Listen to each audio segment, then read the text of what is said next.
ఈరోజు రాయచోటి పట్టణంలో Rayachoti area hospital సర్వసభ్య సమావేశం జరిగింది.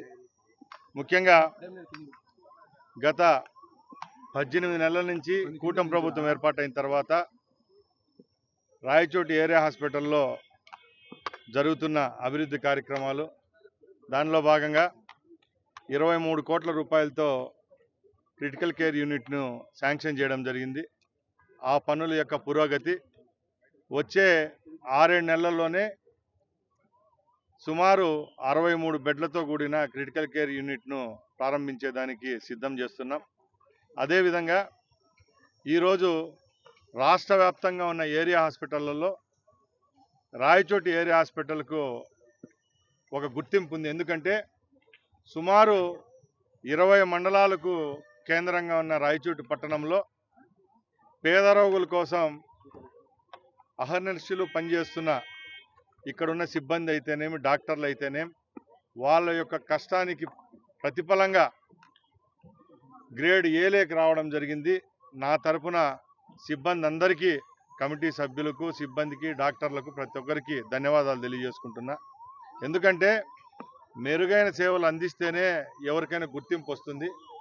ఈరోజు హాస్పిటల్లో ఉన్న సిబ్బంది యొక్క పనితీరును బట్టే ప్రభుత్వం కూడా ఏ గ్రేడ్ కోవకు తీసుకొని రావడం జరిగింది.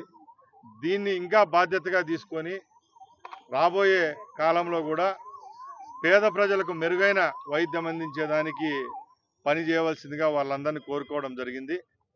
అలాగే ఈ వచ్చే 6-7 నెలల్లో ఈ ఏరియా హాస్పిటల్కి సంబంధించి 150 బెడ్లు ఇక్కడ ఉన్నాయి.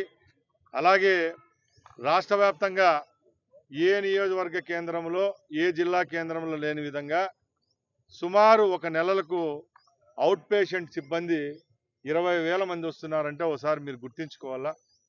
ఇక్కడ ఇస్తున్న వైద్యం బట్టి కానీ, అలాగే ఇక్కడ ఎవరైతే పనిచేస్తున్న సిబ్బంది యొక్క ప్రోత్సాహంతోనే ఇదంతా జరుగుతూ ఉంది. అలాగే మా ముందర లక్ష్యం ఒకటే ఉంది. ఈ ప్రభుత్వం ద్వారా ఇంకా నిధులు తీసుకొని వచ్చి ఇక్కడ కార్డియోకి సంబంధించి అయితేనే, ఆర్థోపెడిక్ సంబంధించి, అలాగే తిరుపతి, కడప, మదనపల్లికి దీటుగా ప్రైవేట్ హాస్పిటల్లో ఏ విధమైన చికిత్స అందుతున్న డిపార్ట్మెంట్లకు ఏ విధమైన వెసులుబాటు, అందుబాటు ఉంటుందో అదేవిధంగా ఇక్కడ చేసేదానికి కూడా ఇంకా కొత్తగా ఒక 5-6 కోట్ల రూపాయలు అవసరం ఉంది. ప్రభుత్వం దృష్టికి తీసుకొని పోయి అతి త్వరలోనే శాంక్షన్ చేయిస్తాం. అదేవిధంగా చిన్న చిన్న సమస్యలు ఏదైనా హాస్పిటల్లో ఉంటే ఆక్సిజన్కి సంబంధించి కానీ, అలాగే ఇక్కడ జనరేటర్ విషయం, లిఫ్ట్ విషయంలో కూడా ఇక్కడ ఉన్న డాక్టర్లు మా దృష్టికి తీసుకొని రావడం జరిగింది. సిఎస్ఆర్ యాక్టివిటీస్ కానీ, తెలుగుదేశం పార్టీ కార్యకర్తలు కానీ, నాయకులకు కానీ మేము ఒకటే కోరుకుంటున్నాం. ఈరోజు రాష్ట్ర వ్యాప్తంగా అన్ని అన్నా క్యాంటీన్లలో 5 రూపాయలకు భోజనం అందిస్తూ ఉంటే మన రాయచోట్లో మన పార్టీ నాయకుల యొక్క తోడ్పాటుతో, అండదండలతో ఉచితంగా ఇస్తున్నాం. ఆ 4 లక్షల రూపాయలను కూడా మనమే కార్యకర్తల నాయకులు మనమే భరిస్తూ ఉన్నాం. అదేవిధంగా నేను చాలా మంది దాతలను కూడా సహృదయంతో అడుగుతున్నా. ఇన్ని వందల వేల మందికి వైద్యాన్ని అందించే హాస్పిటల్ యొక్క అభివృద్ధిలో మీరు కూడా పాలు పంచుకోండి.